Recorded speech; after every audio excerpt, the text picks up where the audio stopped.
तो मेरे मित्रों, आज का क्वेश्चन 1857 का सिपाही विद्रोह या 1857 का क्रांति से ऑब्जेक्टिव क्वेश्चन आया है। आज का क्वेश्चन 25 प्लस रहेंगे या फिर 25 की संख्या रहेगी। आपको इन सभी क्वेश्चन का आंसर देना है। तो क्वेश्चन नंबर 1 कहता है, ब्रिटिश भारतीय सेना में चर्बी वाले कारतूसों वाली नई एक एनाफील्ड राइफल कब शामिल की गई थी? तो ब्रिटिश भारतीय सेना में चर्बी वाले कारतूसों को दिसंबर 1856 में शामिल किया गया था। ऑप्शन नंबर बी बिल्कुल करेक्ट हो जाएगा। अगला क्वेश्चन देखते हैं, मंगल पांडे का संबंध किस विद्रोह से है? तो मंगल पांडे का संबंध बैरकपुर छावनी वाली विद्रोह से है। ऑप्शन नंबर ए यहाँ पे सही हो जाएगा। 1857 के स्वतंत्रता संग्राम का प्रतीक क्या था? तो 1857 के स्वतंत्रता संग्राम का प्रतीक कमल और चपाती है। ऑप्शन नंबर ए यहाँ पे बिल्कुल सही जवाब हो जाएगा। 1857 के विद्रोह के निम्नलिखित में से किस पर अंग्रेजों ने पुनः कब्जा कर लिया था? तो दिल्ली जो था 1857 की क्रांति में, जहां पर बहादुर शाह जफर का शासन चल रहा था, वह बहादुर शाह जफर को कैद करके दोबारा से दिल्ली पर अंग्रेजी शासन कर लिया गया था। ऑप्शन नंबर सही यहाँ पे बिल्कुल करेक्ट है। ऑप्शन नंबर सही सी यहाँ पे सही हो जाएगा। अगला क्वेश्चन देखते हैं कि 5वां कहता है, निम्नलिखित में से कौन 1857 के दौरान बरेली में विद्रोह का नेता था? तो ये क्वेश्चन थोड़ा ट्रिकी है, आपको समझना होगा। बरेली उत्तर प्रदेश में है और लखनऊ भी उत्तर प्रदेश में है। तो यहाँ पे लखनऊ आप देख सकते हैं। लखनऊ में बेगम हजरत महल और उनके बेटे विरजिस कादिर का जो विद्रोह का नेता होते हैं। तो यहाँ पर बरेली में भी वही विद्रोह का नेता रहेंगे। या आप ऑप्शन से भी काट सकते हो। ये खान बहादुर दिल्ली के नेता थे। वीर कुंवर सिंह बिहार के जगदीशपुर के नेता थे। मौलवी अहमद शाह ये लाहौर से नेता थे। तो यहाँ पर ऑप्शन नंबर डी बिल्कुल सही हो जाएगा कि 1857 के दौरान बरेली में विद्रोह का नेता विरजिस कादिर थे। ऑप्शन नंबर डी यहाँ पे बिल्कुल करेक्ट हो जाएगा। निम्नलिखित में से कौन 1857 के दौरान बरेली में विद्रोह के नेता थे? तो बेगम हजरत महल, ये यहाँ पे सही हो जाएगा, उनकी माँ। ऑप्शन नंबर डी बिल्कुल सही हो जाएगा। निम्नलिखित में से कौन इलाहाबाद में 1857 के विद्रोह के नेता थे? तो 1857 में इलाहाबाद के विद्रोह के नेता मौलवी लियाकत अली थे। ऑप्शन नंबर डी यहाँ पे सही हो जाएगा। नाना साहब का प्रधान सेनापति कौन होता है? तो तात्या टोपे नाना साहब का प्रधान सेनापति होता है। सी इज द करेक्ट आंसर। 1857 के विद्रोह के संदर्भ में निम्नलिखित में से किसको मित्र ने धोखा दिया था, जिसे अंग्रेजों ने पकड़ लिया और मौत की सजा दे दी? तो यहाँ पर मित्र का धोखा किसे दिया गया था? तो तात्या टोपे के मित्र ने धोखा दिया, जिसके वजह से अंग्रेजी शासन से पकड़े गए थे। Option number D is the correct answer.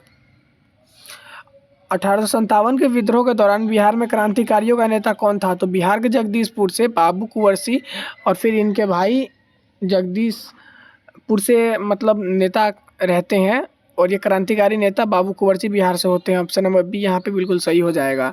अगला क्वेश्चन देखते हैं, 11वां आधुनिक इतिहासकार जिसने 1857 के विद्रोह को प्रथम स्वतंत्रता संग्राम कहा है?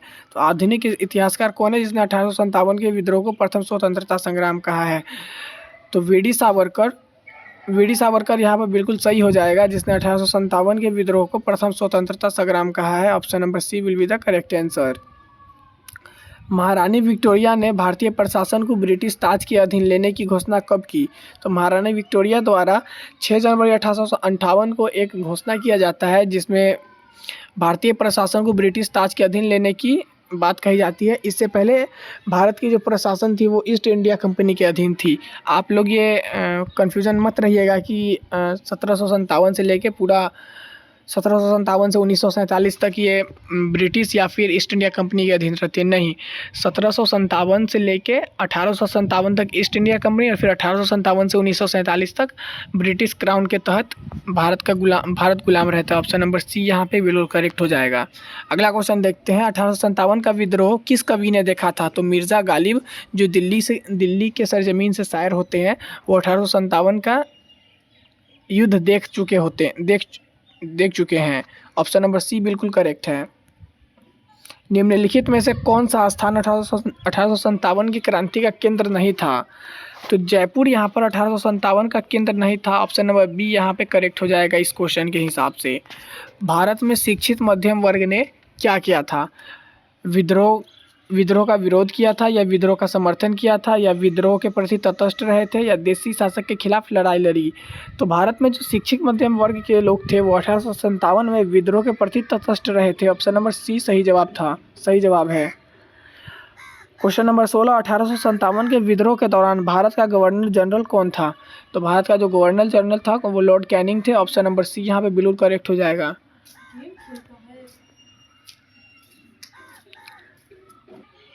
अब अगला क्वेश्चन नंबर 17 है कि 1857 के विद्रोह के समय बैरकपुर में ब्रिटिश कमांडिंग ऑफिसर कौन था? तो बैरकपुर में British commanding officer Hearsey. Option number C.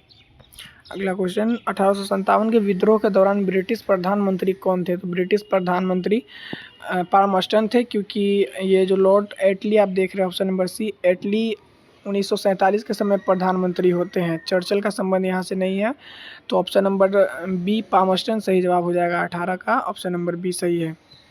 अगला क्वेश्चन देखते हैं, 1857 के स्वतंत्रता आंदोलन के दौरान किस राजवंश ने ब्रिटिश मैक्सिम का समर्थन किया था? तो ग्वालियर के सिंधिया ने ब्रिटिश मैक्सिम का समर्थन किया था, अर्थात ऑप्शन नंबर ए यहाँ पे बिल्कुल करेक्ट हो जाएगा। असम में 1857 के क्रांति का नेता निम्नलिखित में से कौन थे? तो दीवान मनीराम दत्ता 1857 में असम से क्रांति के नेता थे। ऑप्शन नंबर ए यहाँ पे बिल्कुल सही हो जाएगा। अब अगला क्वेश्चन देखते हैं, 1857 के स्वतंत्रता संग्राम में सबसे पहली गोली किसे मारी गई थी? तो कर्नल फिनिश को सबसे पहली गोली मारी गई थी। यहाँ पर ऑप्शन नंबर ए बिल्कुल करेक्ट हो जाएगा, कर्नल फिनिश को फिनिश कर दिया गया। निम्नलिखित में से किस ब्रिटिश अधिकारी ने झांसी के विद्रोह का दमन किया था? ह्यूरोज, जिसने झांसी के विद्रोह का दमन किया था, और इसने झांसी लक्ष्मीबाई को एक युवा क्रांतिकारी घोषित किया, उसने ऑप्शन नंबर डी। ह्यूरोज जिसने झांसी से विद्रोह का दमन किया था, ऑप्शन नंबर डी सही है। तो क्वेश्चन नंबर 23, भारत में ईस्ट इंडिया कंपनी का शासन का अंत किस वर्ष हुआ? तो ईस्ट इंडिया कंपनी, अभी मैंने आपको क्लियर किया, 1857 में ईस्ट इंडिया कंपनी का शासन खत्म हुआ। इसके बाद ब्रिटिश क्राउन का शासन शुरू हुआ 1947 तक। ऑप्शन नंबर ए यहाँ पर बिल्कुल करेक्ट हो जाएगा। अगला क्वेश्चन देखते हैं, 24 में रिबेलियन 1857 नामक किताब के लेखक कौन है?